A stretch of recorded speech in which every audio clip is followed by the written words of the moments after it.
এই শোনো না গো, আমাদের পড়শি ডায়েরি চ্যানেলটা সাবস্ক্রাইব করে পাশে থাকা বেল আইকনটি বাজিয়ে দিও প্লিজ। আর গল্পটি ভালো লাগে অবশ্যই লাইক কমেন্ট শেয়ার করে দিও।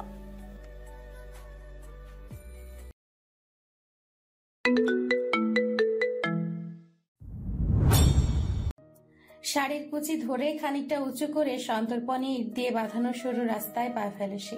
কর্দমাক্ত নরম মাটিতে স্থানে স্থানে ইট দেবে গিয়েছে। হাঁটতে খানিকটা বেগ পেতে হচ্ছে।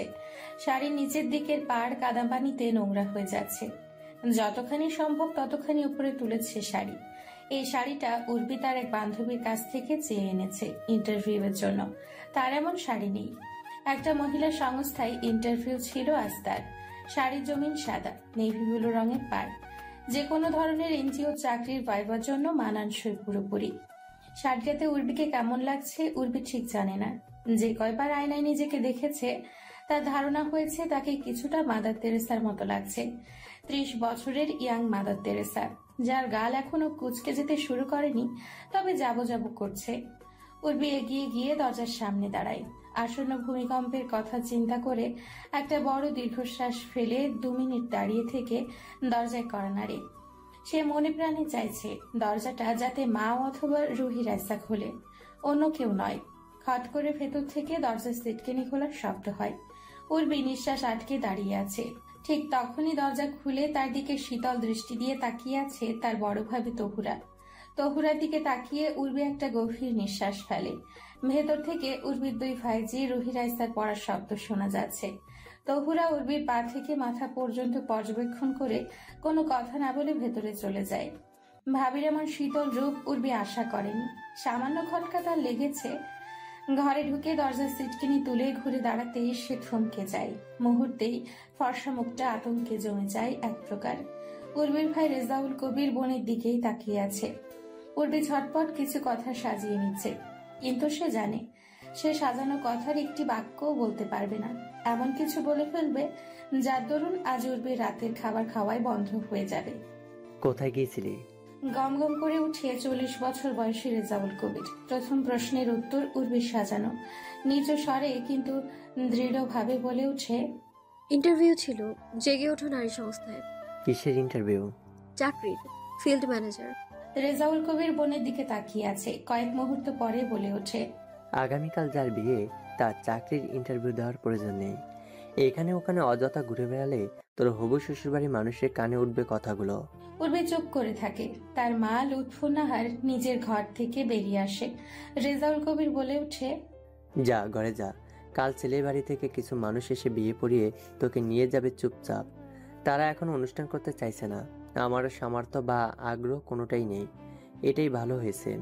উর্বি অনেকটা সাহস জোগাড় করে তার ভাইয়ের দিকে তাকায়, তারপর বলে ওঠে, বিয়েটা আমি করবো না ভাইয়া। সাথে সাথে রেজাউল কবির উর্বির গালে এক চড় বসিয়ে দেয়। তহুরা ছুটে এসে স্বামীর হাত ধরে বলে ওঠে, করছো কি? 30 বছর বয়সে একজন পূর্ণবয়স্ক নারীর গায়ে হাত তুলছো? মাথা কি খারাপ হয়ে গিয়েছে? উর্বি গালে হাত চেপে ভাইয়ের দিকে অনুভূতি শূন্য দৃষ্টিতে তাকিয়ে থাকে। তারপর স্বাভাবিক গলায় বলে ওঠে, এভাবে কাউকে ঠকানো ঠিক না ভাইয়া, এটা তুমিও জানো। বৃদ্ধা লুৎফুন্নাহা চুপচাপ দাঁড়িয়ে থাকে। ভেতরের ঘর থেকে রুহি রাইসা গলা ফাটিয়ে বইয়ের পড়া মুখস্থ করে যাচ্ছে। রেজাউল কবির দ্রুত নিজের ঘরে চলে যায়। 2 মিনিট পরে হাতে ছোট একটা কাগজের টুকরো নিয়ে ফিরে এসে উর্বির হাতে ধরিয়ে দিয়ে বলে, নে, এই নে ছেলের নাম্বার। ফোন করে তোর কেচ্চা কাহিনী নিজে জানিয়ে দে, যা। উর্বি হাতের কাগজটা দিকে কিছুক্ষণ তাকিয়ে থেকে নিজের ঘরে চলে যায়। তহুরা স্বামীর দিকে তাকিয়ে বলে ওঠে, শান্ত হও তুমি, শান্ত হও, প্রেশার বেড়ে যাবে। কি শান্ত হব? কি শান্ত হব আমি? ছোট বোনটার বিয়ের বয়স হয়ে এলো, তাকে বিয়ে দিতে হবে না? ওর ভাইদের 2টো বড় হচ্ছে, তাদের বিয়ে দিতে হবে না? আর কত জ্বালাবে ও আমাদের। বয়সের ভারে নুয়ে পড়া লুৎফুন্নাহার ছেলের মুখের দিকে কিছুক্ষণ তাকিয়ে থেকে উর্বির ঘরের দিকে যায়। রুহি রাইসা তাদের বাবার চিৎকার চেঁচামেচিতে পড়া থামিয়ে দিয়েছিল। রেজাউল কবির থেমে যাওয়াতে তারা আবারও পড়তে শুরু করে। উর্বি ঘরে ঢুকে শাড়ি পাল্টে কাগজের টুকরোটা হাতে তুলে নেয়। নাম্বারটা নিজের ফোনে তুলে কাগজটাকে দূরে ছুঁড়ে মারে। এমন সময় লুৎফুন্নাহার দরজায় এসে দাঁড়ায়। উর্বি বৃদ্ধা মায়ের দিকে তাকিয়ে স্বাভাবিক গলায় বলে, তোমার ছেলে ডান গালে চড় মেরেছে, গালটা এখনো গরম হয়ে আছে। তুমিও আরেকটা চড় মেরে বাম গালটাও গরম করে দিয়ে যাও। লুৎফুন্নাহার মেয়ের দিকে তাকিয়ে আছে। কিছু মুহূর্ত তাকিয়ে থেকে বলে ওঠে, কাল চুপচাপ কবুল বলে আমাদের উদ্ধার করিস। দুজনের কেউই আর কোনো কথা বাড়ায় না। লুৎফুন্নাহার চলে যায় চুপচাপ। ঘড়ির কাঁটা তার গতিতে ছুটতে থাকে। পুরো ঘর অন্ধকার। কাঠের জানালার কপাট দুটো খোলা। বাইরে থেকে জ্যোৎস্নার আলোয় সে ঘরটাকে একটু আলোকিত করার চেষ্টা করলো। উর্বি পাশ ফিরে শোয়। তার পাশেই শুয়ে আছে তার থেকে 4 বছরের ছোট বোন উপমা। ফোন কানে চেপে ধরে ফিসফিসিয়ে কথা বলছে তার প্রেমিকের সাথে। উপমা ছোটবেলা থেকেই একটু সুস্বাস্থ্যের অধিকারিণী। তার সাথে যার প্রণয়, সেই প্রেমিকটিও তার থেকে দ্বিগুণ সুস্বাস্থ্যের অধিকারী। উপমা ফোনে ফিসফিসিয়ে এমনভাবে কথা বলছে, শুনে মনে হচ্ছে চীনা হাঁস হিসিস করে পায়চারি করছে উঠানে। শব্দটা উর্বির কানে ঠিক সেরকমই লাগছে। এই ধরনের শব্দের জন্য এর থেকে ভালো আর উপযুক্ত বর্ণনা উর্বির জানা নেই। আচ্ছা, উপমাকে বলবে একটু জোরে কথা বলতে, এভাবে হাসির মতো হিসিস না করতে। উর্বি আধো অন্ধকারে বোনের কার্যকলাপ কিছুক্ষণ দেখে বিছানা থেকে নামে। বলুক যেভাবে ইচ্ছে সেভাবে কথা। কত রঙিন দিন দুজনের, দুচোখ ভর্তি কত স্বপ্ন ওই সুস্বাস্থ্যবান প্রেমিক যুগলের। স্বপ্নটা সত্যি হতে দেরি নেই। কাল যদি উর্বির বিয়ে হয়ে যায় তাহলে সব ঝামেলা শেষ। টেবিলের ওপরে চার্জে লাগানো ফোনটা হাতে নিয়ে বিয়ের পাত্র নামে সেভ করে রাখা নাম্বারটায় ফোন দেয় উর্বি। ফোনটা কানে ধরতেই উপমার হাসির শব্দ শোনা যায়। প্রেমিকের সাথে খিলখিলিয়ে হাসছে। উর্বির বড্ড মায়া হয়। সে যদি এখন ফোন করে বিয়েটা ভেস্তে দেয় তবে ওই হাসি আর শুনতে পাবে সে। The number you are trying to call is kindly switch off. Robotic নারী কণ্ঠটি জানিয়ে দিল উর্বি চাইলেও সত্যিটা জানতে চায় না পাত্র। না জেনে শুনে পচা শামুকে পা কাটবে পাত্র। পাত্রের জন্য উর্বির বেশ দুঃখ হচ্ছে। বেচারা 7-8 বার চেষ্টা করলো 10 মিনিটের ব্যবধান নিয়ে। নাম্বারটা বন্ধ। উর্বি হাল ছেড়ে দিয়ে ফোনটাকে চার্জে বসায় আবারও। ঘাড় ঘুরিয়ে আধো অন্ধকারে উপমার দিকে তাকায়। উপমা সম্ভবত ঘুমিয়ে পড়েছে। এখন নিশ্চয় স্বপ্ন দেখছে তার বিয়ে হচ্ছে ওই আসিফ নামের সুস্বাস্থ্যবান প্রমোটারের সাথে। বিছানায় এসে পুনরায় শুয়ে পড়ে সে। তাকে এখন ঘুমোতে হবে। কাল তার বিয়ে। কাল সেই দিন তার জীবনের সাথে জড়িয়ে থাকা মানুষগুলোর মহা আনন্দের দিন, স্বস্তির দিন। এটাকে ঠিক বিয়ে বাড়ি বলে কেউ মানতে চাইবে না।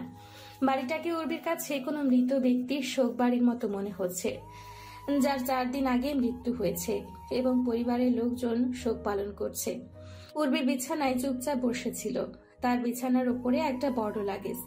এটা পাত্রপক্ষ থেকে পাঠানো হয়েছে। পাত্রপক্ষ বর্তমানে জেলা শহরে উর্বির খালার বাড়িতে আছে। বিকেলে এসে বিয়ে পড়িয়ে নিয়ে যাবে উর্বিকে। সম্বন্ধটা মূলত উর্বির ছোট খালা নুরুন্নাহার ঠিক করেছে। তার শ্বশুর বাড়ির দিকে দুঃসম্পর্কের আত্মীয় হয় ছেলের পরিবার। তহুরা এসে উর্বিকে লাগেজ থেকে একটা শাড়ি বের করে পরে নিতে তাড়া দেয়। উর্বি মাথা ঘুরিয়ে তহুরাকে এক পলক দেখে, তারপর লাগেজের দিকে তাকায়। তহুরা বসার ঘরে তার স্বামী রেজাউল কবিরের কাছে যায়। রেজাউল কবির ফোনে কারোর সাথে কথা বলছিলেন, সম্ভবত কাউকে নিমন্ত্রণ করছিলেন। ফোন কেটে তহুরা দিকে তাকিয়ে জিজ্ঞেস করে, কি হয়েছে? কাকে দাওয়াত করছো? আমার এক কলিগকে। বিয়েতে মেয়ের বাড়ির কোনো রিলেটিভ না দেখলে পাত্রপক্ষ কিছু মনে করে বসতে পারে। তাহলে রিলেটিভকে দাওয়াত করো, জানিয়ে দাও উর্বির বিয়ে হচ্ছে। রেজাউল কবির চোখ মুখ শক্ত করে তহুরার দিকে তাকিয়ে বলে, উর্বির জীবনে তাদের অবদান এমনিতেই অপরিসীম। বিয়েতে থাকা কোনো দরকার নেই আর। আমি চাই না আমার বোনটার বিয়ের দিনে ও দম আটকে কাঁদুক। তহুরা প্রসঙ্গ পাল্টে বলে, পাত্রপক্ষের জন্য কোনো আয়োজন করা হচ্ছে না, এটা কেমন কটুদৃষ্টি না? ছোট খালা কিছু করতে নিষেধ করেছেন। পাত্রপক্ষ আসবে, বিয়েটা পড়াবে, তারপর উর্বিকে নিয়ে চলে যাবে। তহুরা বসার ঘরে জানালার পর্দাগুলো সরিয়ে দিতে দিতে বলে, এটা কেমন দৃষ্টিকটু না? পাত্রপক্ষের এত তাড়াহুড়া ব্যাপারটা আমার কাছে খটকা লাগছে না। মানে তুমি ভাবো, অত বাড়ির ছেলে তারা এমন একটা মেয়েকে পছন্দ করলো, তার উপর উর্বির বয়স নিয়ে তাদের কোনো আপত্তি নেই। বিষয়টি খটকা লাগার মতো নয় কি? আচ্ছা, পাত্র ল্যাংড়া করা নয় তো? রেজাউল কবির চুপ করে থেকে বলে, গিয়ে উর্বিকে সাজাও। পাত্রের খুঁট থাকলেও বিয়েটা এইখানেই হবে। সাজাও ওকে। কুচিগুলো গুজে নিয়ে আঁচল বুকে তুলে আয়নায় নিজেকে এক পলক দেখে নেয় উর্বি। মেরুন রঙের বেনারসি, গলায় একটা স্বর্ণের সরু চেন, সাজসজ্জা এতটুকুই।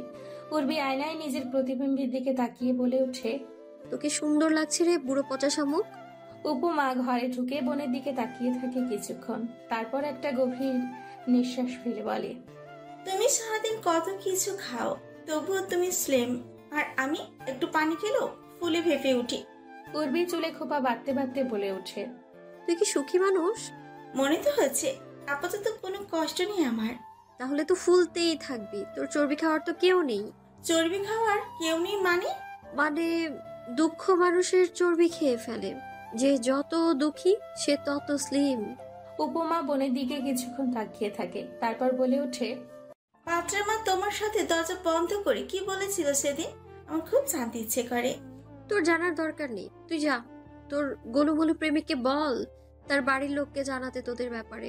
আমি বিয়েটা করে নিয়েছি, ঝামেলা বিদায় হচ্ছে। বাড়ির পরিবেশ কোনো কারণেই থমথমে হয়ে আছে। উর্বি কারণটা বুঝতে পারছে না। সে নিজের ঘরের বিছানায় চুপচাপ বসেছিল। আছরের নামাজ বাদ ছেলেপক্ষ চলে আসার কথা, তারা এখনো আসেনি। আসলে উর্বিকে জানানো হতো। উর্বির ঘরে দরজা চাপানো, বাইরে কি হচ্ছে তা স্পষ্ট সে শুনতে পারছে না। তবে এটুকু বুঝতে পারছে রেজাউল কবির কারোর সাথে তর্ক করছে ফোনে। উর্বি যেভাবে বসেছিল ঠিক সেভাবেই বসে থাকে চুপচাপ।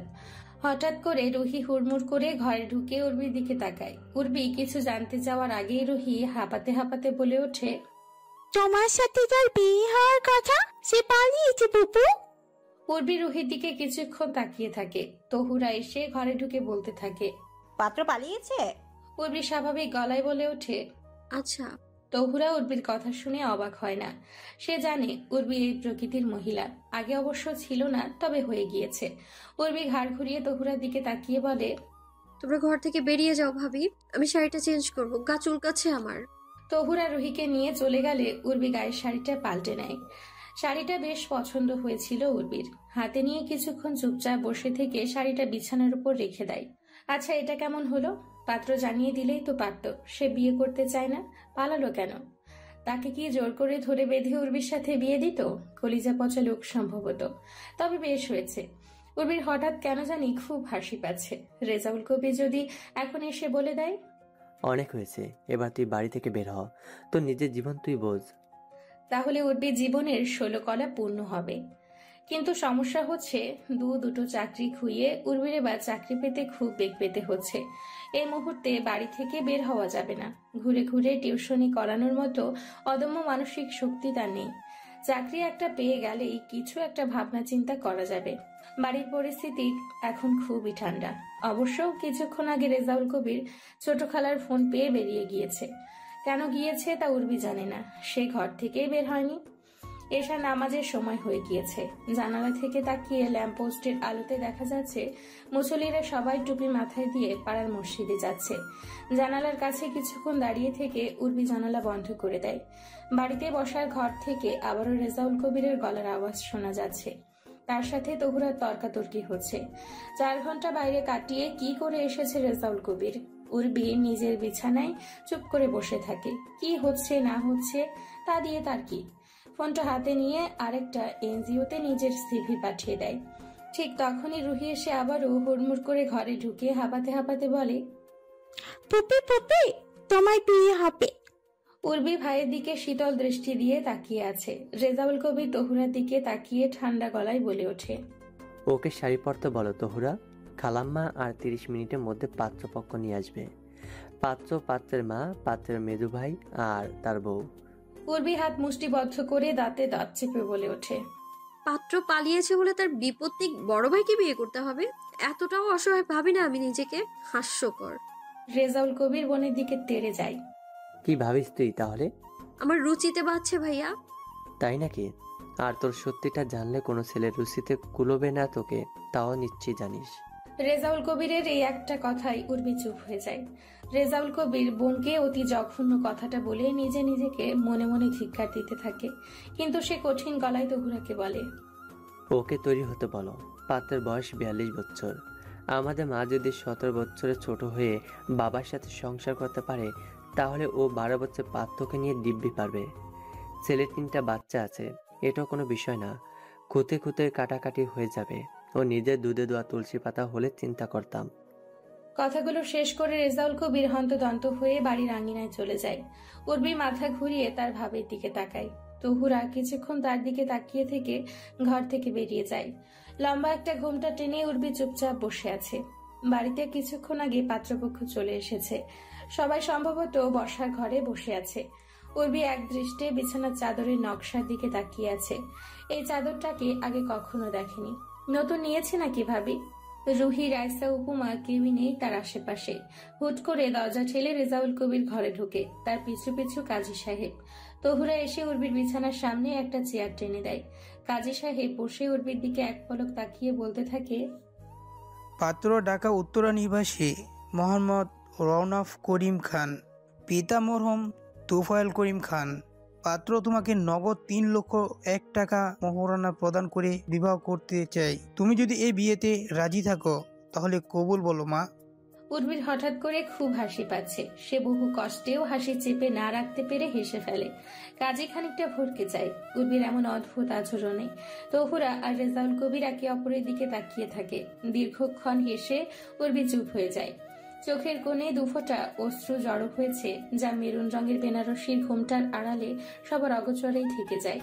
সে খুবই স্বাভাবিক গলায় বলে ওঠে, কবুল। ঘড়ির কাঁটা টিকটিক শব্দ করে তার অস্তিত্ব জানান দিচ্ছে। রাত 12:37। মাথার উপরে একটা ফ্যান চলছে। এই দুরকমের আওয়াজ ব্যতীত অন্য কোনো শব্দ পাওয়া যাচ্ছে না। অথচ খানিকক্ষণ আগেও বাড়িটা মানুষের পদচারণায় গমগম করছিল। বাচ্চাদের হাসি চিৎকারে মুখরিত ছিল। এখন পরিবেশটা নিশ্চুপ হয়ে আছে। বাইরে দূরে কোথাও থেকে মৃদু একটা গানের সুর ভেসে আসছে। উর্বি কান খাড়া করে শুনতে চেষ্টা করলো। রবীন্দ্রসঙ্গীত কিনা। জানালাটা খুলে দিলে আওয়াজটা ভালো করে শুনতে পেত। জানালা খুলতে ইচ্ছে করছে না। তার লাগেজটা রুমের ভেতরেই দেওয়া হয়েছে। তাকে আলমারির নির্দিষ্ট কিছু জায়গা দেখিয়ে বলা হয়েছে তার কাপড় চোপড় যেন সে সেখানে গুছিয়ে রাখে। উর্বি ধীরে ধীরে খাট থেকে নামতে গিয়ে আবারও বসে পড়ল। ডান পাটা ঝিমঝিম করছে। প্রায় আধা ঘন্টা ধরে সে একইভাবে বসেছিল। পা ঝিমঝিম করাটা স্বাভাবিক। উর্বি মুখে চকারান্ত শব্দ করল। এত ভারী শাড়ি গায়ে পরে থাকতে তার খুবই অসহ্য লাগছে। সাথে এত গয়না। উর্বি রীতিমতো গা চুলকাচ্ছে। ঠান্ডা পানি দিয়ে গোসল করে নিলে ভালো লাগবে। সে মাথা ঘুরিয়ে ওয়াশরুম খুঁজতে লাগলো। এমন সময় দরজায় টোকা পড়ল। পুরুষালী গলায় দুবার গলা খাকারি দিয়ে দরজা ঠেলে রাউনফ ঘরে ঢুকলো। তার চেহারার কানায় কানায় অস্বস্তি ছেয়ে আছে। দরজার বাইরে সে 5 মিনিট দাঁড়িয়েছিল। তার ইচ্ছে করছিল অন্য কোনো রুমে গিয়ে ঘুমোতে, কিন্তু এটা করা যাবে না। তার মা রওশনারা তুলকালাম কাণ্ড বাঁধিয়ে দেবে। এমনিতেই কিছুক্ষণ আগে বড়সড় একটা সিনক্রেট হয়ে গেছে বাড়িতে। সে আর ঝামেলা বাড়াতে চায় না। ভোর 5টায় একটা অপারেশন আছে, তার ঘুমানো দরকার। দরজা লক করার শব্দ হলো। উর্বি ব্যাগ থেকে একটা খয়েরি রঙের শাড়ি বের করে বিব্রত ভঙ্গিতে বসে আছে। কারো মুখে কোনো কথা নেই। রাউনাফ ঘামছে। তার ইচ্ছে করছে দরজা খুলে ছুট্টে পালিয়ে যেতে।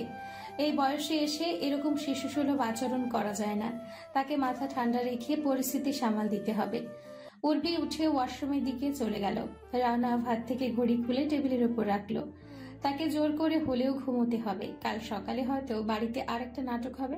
তাকে তার আগে হসপিটালে যেতে হবে। সে খাট থেকে একটা চাদর আর বালিশ নিয়ে সোফায় ঘুমানোর প্রস্তুতি নিচ্ছে। আজ রাতটা সোফাতেই কাটিয়ে দিবে।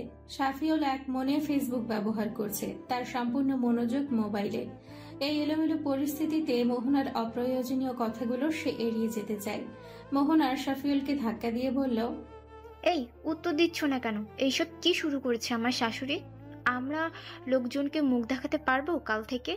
মুখ দেখাতে না পারলে কাল থেকে বোরখা পরে বাইরে যেও। উত্তর দেয় শাফিউল। মোহনা ফ্রুকুচকে তাকিয়ে থাকে। সিরিয়াস মুহূর্তে শাফিউলের এই ধরনের রসিকতা মোহনার পছন্দ না। সে আমতা আমতা করে বলে ওঠে, না মানে মা না হয় একটু সেই কালের চিন্তা ভাবনার মানুষ। রাগের মাথায় নিজেদের বাড়ির সম্মানের কথা ভেবে একটা সিদ্ধান্ত নিয়েছে, তাই বলে ভাইয়া সেটা মেনে নেবে? উর্ভি মেয়েটা তার থেকে কত ছোট, একবারও চিন্তা করলো না এই সম্পর্কের ভবিষ্যৎ। শোনো মোহনা, ভাইয়া বা মা কেউই উর্বি বা তার পরিবারকে জোর করেনি। সবাই সুস্থ মস্তিষ্কে সিদ্ধান্তটা নিয়েছে। তোমার তাদের সম্পর্ক বা ভবিষ্যৎ নিয়ে ভাবার দরকার নেই। তুমি তোমার কাজ করো।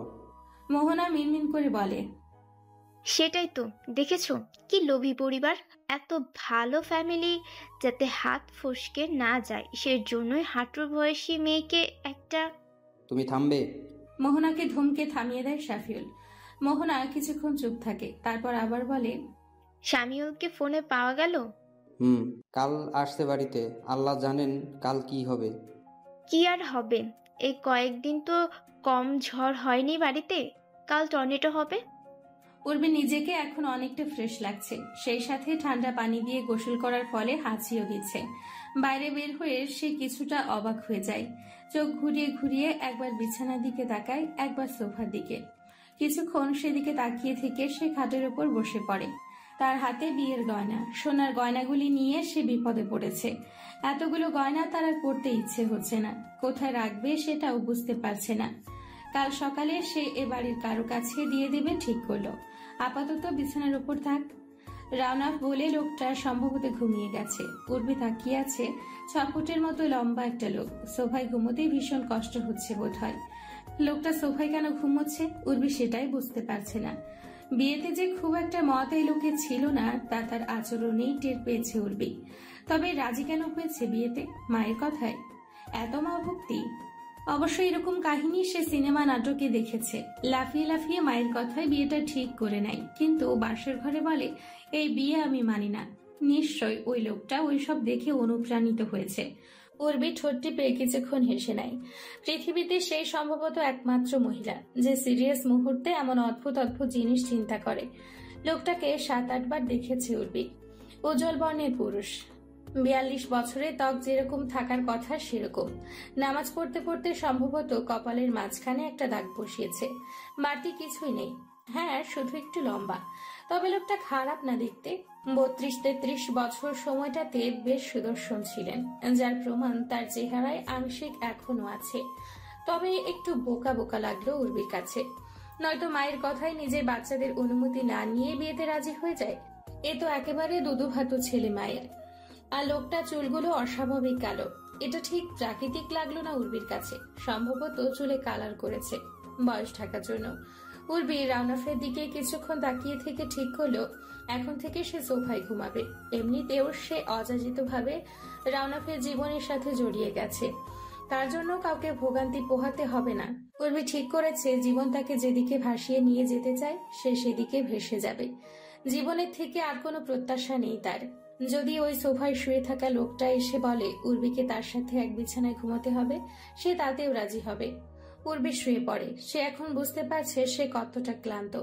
তার দু চোখ ঘুমে জড়িয়ে যাচ্ছে। ফোনের রিং একবার বাজতেই ওপাশ থেকে আওয়াজ আসে, নাম্বারটি এই মুহূর্তে ব্যস্ত আছে। সায়মী ফোন রেখে দেয়। সে জানে নাবিল এখন আর ফোন ধরবে না, কোনোভাবেই না। তার চিন্তা হচ্ছে, রাগের মাথায় নাবিল অনেক উল্টাপাল্টা কাজ করে। আজ কি ঘটবে কে জানে। শর্মী জেগেছিল, সায়মীর দিকে ফিরে শুয়ে জিজ্ঞেস করলো, ভাইয়া ফোন ধরছে না আপু? না, কেটে দিচ্ছে, মনে হয় আজ ধরবে না। তুমি কোথায় যাবে? সায়মী তার জামা কাপড় একটা ব্যাগের মধ্যে ঢুকোছিল, বলল, কাল সকালে খালামণির বাসায় যাব। শর্মীর মন খারাপ হয়ে যায়। সে বাড়িতে একা হয়ে যাবে। তার কান্না পাচ্ছে। তার ইচ্ছে করছে উর্বি নামের মহিলাটাকে বাড়ি থেকে বের করে দিতে, কিন্তু শর্মীর অত সাহস নেই তার ভাইয়ার মতো। সে খুব ভীতু। সায়মী ডাক দেয়, এই শর্মী, তুই ঘুমাবি না? শর্মী কথা বলে না। সে মনে মনে ভাবতে থাকে বড়রা যা চায় তাই করতে পারে, তাদের কেউ কিচ্ছু বলে না। এই যে ভাইয়া আজ রাগ করে টিভি জিনিসপত্র ভাঙচুর করলো, পাপা তাকে কিচ্ছু বললো না, চুপচাপ দেখলো। অথচ রাগ করে সে একদিন প্লেট ভেঙেছিল। পাপা না বকলেও সে পাপা চাহনি দেখে খুব ভয় পেয়েছিল। কাল সকালে আপু বাড়ি থেকে বেরিয়ে যেতে চাইলে পাপার ধমকেও কাজ হবে না, আপু যাবেই। শুধু সে কখনো জেদ করতে পারবে না, কারণ সে ছোট। তারপর সে আপু ভাইয়ার মতো মেধাবী না, অঙ্কে কখনোই 40-এর উপরে পায় না, তাই হয়তো কেউ তার কথা শোনে না। শর্মীর ইচ্ছে করে তার আপুর সাথে খালামণির বাসায় থাকতে, কিন্তু সেটা সম্ভব নয়। বাড়ির নাম রওশন মঞ্জিল। রাওনাফ অনেক শখ করে তার মায়ের জন্য এই বাড়িটি বানিয়েছে। বাড়িটা দেখলে সবার চোখ আটকে যায়। ধবধবে সাদা রঙের এই বাড়িটাই মোট 12টা শোবার ঘর। রাজপ্রাসাদের মতো না হলেও এত বড় ডুপ্লেক্স বাড়ি আজকাল কেউ বানানোর সাহস করে না। তাদের শ্রেণীর ভদ্রলোকেরা যারা রয়েছেন, রাওনাফ সেই সাহস করেছে। তার মা আজীবন তাদের 5 ভাই বোনকে নিয়ে অনেক কষ্ট করেছে। তার মায়ের আজীবনের কষ্টের কাছে এই বাড়ি খুব সামান্য উপহার। উর্বি চোখ বড় বড় করে রুমের চারপাশটা দেখতে থাকে। টাকা পয়সা থাকলেও অনেকের রুচি থাকে না, কিন্তু এবাড়ির মানুষের আছে। রাতে এতটা খেয়াল করেনি সে। তার মনে হচ্ছে কোনো পাঁচতারা হোটেলের কামরায় বসে আছে। উর্বির চোখে পড়ে বিছানার পাশে টেবিলে একটা ফটো ফ্রেম উপর করে রাখা। সে ফ্রেমটা হাতে তুলে নেয়। রাওনাফ আর তার আগের স্ত্রীর ছবি সম্ভবত। ভদ্রমহিলা অসম্ভব সুন্দরী ছিলেন। উর্বি এক মনে তাকিয়ে থাকে। রাওনাফের মুখ হাসি হাসি। বউ সুন্দরী ছিল তাই মনে হয় খুশি একটু বেশি চোখে মুখে। এক হাত দিয়ে সে তার স্ত্রীকে ধরে রেখেছে, মনে হচ্ছে একটু বেশি শক্ত করে ধরে রেখেছে, যেন তার সুন্দরী বউকে কেউ ছো মেরে নিয়ে যাবে। দুজনকে বেশ মানিয়েছিল, দুজনেই সুন্দর। উর্বি ঘাড় ঘুরিয়ে ডান পাশে একটা দরজা দেখতে পায়। সে এগিয়ে গিয়ে দরজা খুলে অবাক হয়ে যায়। বিশাল বড় একটা বারান্দা, কিছু সাদা রঙের কবুতর বসেছিল। উর্বির দরজা খোলার শব্দে সব উড়ে গেল। উর্বি দেখতে থাকে হরেক রকমের ফুল গাছ আর ক্যাকটাস প্ল্যান্ট দিয়ে বারান্দাটি সাজানো হয়েছে। সে হঠাৎ টের পায় তার ভীষণ খিদে পেয়েছে। কাকে গিয়ে বলবে এটা ভেবে সে অস্বস্তিতে পড়ে যায়। রুমের ভেতরে চলে যায় সে। রাওনাফ নামে লোকটা নেই। ঘুম থেকে ওঠার পরে উর্বি তাকে দেখেনি। বালিশার চাদর ভাঁজ করে বিছানার একপাশে রেখে গিয়েছে। দরজা চাপানো, হয়তো বাইরে গেছে। উর্বি খাটে বসতে যাবে অমনি দরজায় আওয়াজ হয়, কেউ ভেতরে আসছে। দরজা ঠেলে আমিরুন ভেতরে ঢুকে। তার হাতে একটা খাবারের থালা, ঠোঁট প্রশস্ত হয়ে আছে হাসিতে। সে খাবারের থালাটা বিছানায় রাখতে রাখতে বলে, ঘুম ভালো হয়েছে ভাবি? উর্বি মাথা হ্যাঁ সূচক নাড়ায়। সে বলে, আপনি কে? আমিরুন উত্তর দেয়, আমি আমিরুল নেসা। এই বাড়িতে কাম করি ভাবি। হেই ছোট থেকে এইখানেই থাকি। আপনার যখন যা দরকার আমারে বলবেন। উর্বি দরজার বাইরে তাকায়। আমিরুন দেখে আর বলে, বড় ভাইজানটা খুঁজতেছেন? হ্যাঁ তো বাড়িতে নাই, হাসপাতালে গেছে সকালে। অহন মনে হয় চেম্বারে। 12টার আগে আইতো না। উর্বি অস্বস্তিতে পড়ে যায়, বলে, আমি কাউকে খুঁজছি না। আচ্ছা, এবারের সব মেহমান কি চলে গেছে? বাইরে থেকে আওয়াজ আসে, না আমরা আছি, সবাই আছে, কেউ যায়নি। কথাটি বলে আজমেরি, এ বাড়ির বড় মেয়ে। রাওনাফের ছোট বোন, তার থেকে 4 বছরের ছোট। রুমে ঢুকে বিছানায় বসে পড়ে উর্বির পাশে। উর্বি তাকে চিনতে পারে না। আমিরুনের দিকে তাকায়। আমিরুন বলে, আপনার বড় ননদ গো ভাবি এই বাড়ির। উর্বি সালাম দেয়। আজমেরি সালামের উত্তর দিয়ে বলে, তোমাকে নাম ধরে ডাকবো নাকি ভাবি ডাকবো বুঝতে পারছি না। উর্বি আস্তে করে বলে, আপনি আমায় উর্বি বলে ডাকতে পারেন আপা। আজমেরি হাসে। উর্বিকে দেখতে থাকে।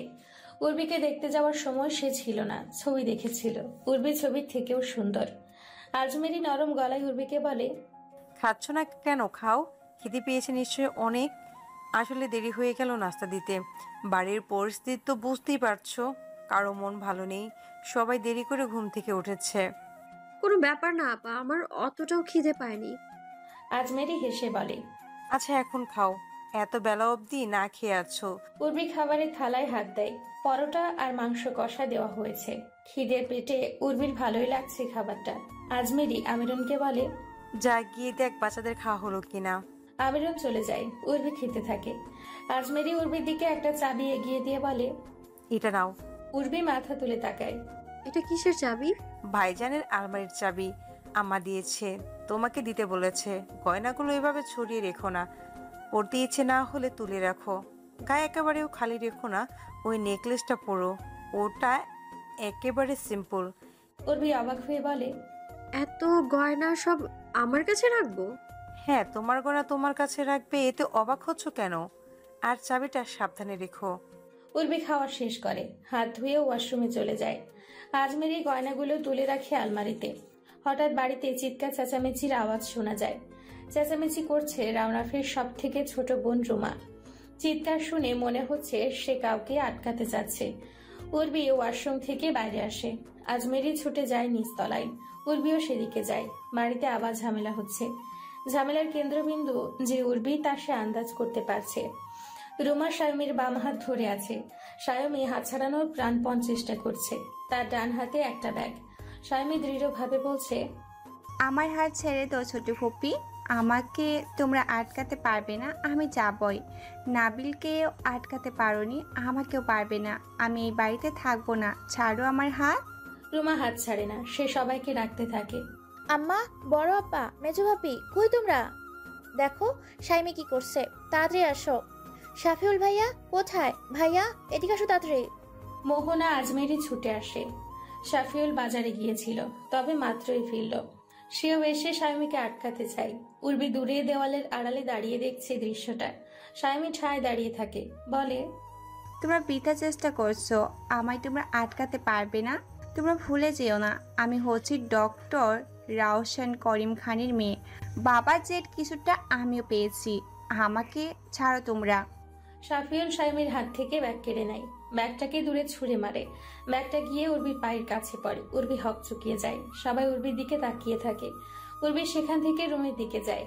বাড়ির বাচ্চারা সব পর্দার আড়াল থেকে দেখছে। কাল রাত থেকে বাড়িতে কি হচ্ছে বুঝতে পারছে না। ছোট মামার বিয়েতে সবাই কত মজা করবে বলে প্ল্যান করে রেখেছিল, অথচ এখানে কোনো মজাই হচ্ছে না। সবাই শুধু রাগ করে ভাঙচুর করছে, বাড়ি থেকে বেরিয়ে যাচ্ছে। বাইরে গাড়ির হর্ন বেজে ওঠে। রাওনাফের গাড়ি। এ সময় রাওনাফের ফেরার কথা না, সে আজ চেম্বারে যায়নি। অপারেশন থিয়েটার থেকে বের হতেই তার ফোনে আজমেরির ফোন আসে। আজমেরি সকালে শায়মির ঘরে গিয়ে তার ব্যাগ গোছানো দেখতে পায়। সে দেরি না করে রাওনাফকে ফোন করেছিল। শায়মি রুমার হাত থেকে নিজের হাত ছাড়িয়ে বলল, বেশ, ব্যাগ লাগবে না, আমি এক কাপড়ে বেরিয়ে যাচ্ছি। ওই বুড়িকে জিজ্ঞাসা করবে এবার তার শান্তি হয়েছে কিনা। শায়মি যাওয়ার জন্য ঘুরে দাঁড়াতে রাওনাফ এসে শায়মিকে ধরে ফেলে। শায়মির তেলে বেগুনি জ্বলে ওঠে। ছাড়ো পাপ্পা, তোমার সাথে আমি একটা কথা বলতে চাই না, একটাও না। আমায় ভালোই ভালোই যেতে দাও, নয়তো বাড়িতে আগুন জ্বালিয়ে দেব। রাওনাফ ছাড়ে না। সে তার মেয়েকে পরম মমতায় জড়িয়ে ধরে রেখেছে। শায়মি কাঁদছে, একটু পরপর কেঁপে কেঁপে উঠছে।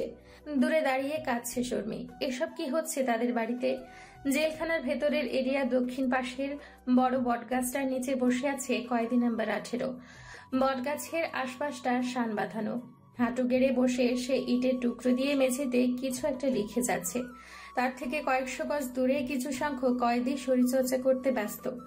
ওদের মধ্যে সব থেকে বদ হিসেবে পরিচিত মঞ্জুরুল শরীরচর্চা থামিয়ে দিয়ে কয়েদি নাম্বার 18 দিকে তাকায়। তারপর বাকিদের দিকে তাকিয়ে বলে, শালা এইসব কি করে? শান নামের একজন জবাব দেয়, শিক্ষিত বড় ঘরের পোলা না, তাই দেখাইতে চাই সবাই রে আমাকে ধারে কাছে ঘেসে না, মাটিতে সারাদিন কি সব লেখা বেড়ায়। মঞ্জুরুল খানিকটা কৌতূহলী হয়ে ধীর পায়ে এগিয়ে যায়। খুব কাছে গিয়ে বলে ওঠে, এই শোন। কয়েদি নাম্বার 18 চুপচাপ। মঞ্জুরুল বলে ওঠে, তোর কাছে সিগারেট আছে? থাকলে একটা দে। কিছুক্ষণ চুপ থেকে ভারী এবং হাসকি গলায় কয়েদি নাম্বার 18 বলে ওঠে, এখান থেকে যা, ভালোই ভালোই কেটে পড়। মঞ্জুরুল খানিকটা অপমানিত আর ক্রোধিত হয়ে সেখান থেকে চলে যায়। এই মালটাকে সে পরে দেখে নেবে, কত বড় পিয়াত্ত। কয়েদি নাম্বার 18 তার হাত থামিয়ে এক দৃষ্টে মেঝেতে উর্বি লেখাটার দিকে তাকিয়ে থাকে। সুমনা হাতে একটা বাটিতে খানিকটা পায়েস নিয়ে ঘরে ঢুকে। নাবিল বিছানায় চুপচাপ বসে আছে। সুমনা এসে তার পাশে বসে। হাতের পায়েসের বাটিটা একবার দেখে নিজের বোনের ছেলের মুখের দিকে তাকায়। বয়স 16, এখনই লম্বা হয়েছে বেশ, মনে হচ্ছে তার পাপাকেও ছাড়িয়ে যাবে। অত্যন্ত সুদর্শন দেখতে হয়েছে ছেলেটা। দেখলে মনে হয় সে যেন 25-26 বছরের দুলাভাইকে দেখছে এই ছেলেটার মধ্যে। সীমালা আর রাওনাফে দুজনের সৌন্দর্য একসাথে পেয়েছে ছেলেটা। নাবিল সুমনার হাতের দিকে তাকায়, তারপর ঠান্ডা গলায় বলে, খাবো না খালামুনি। দুলাভাই আমাকে বারবার ফোন দিচ্ছে, চলো তোমাকেও বাড়িতে নিয়ে আসি।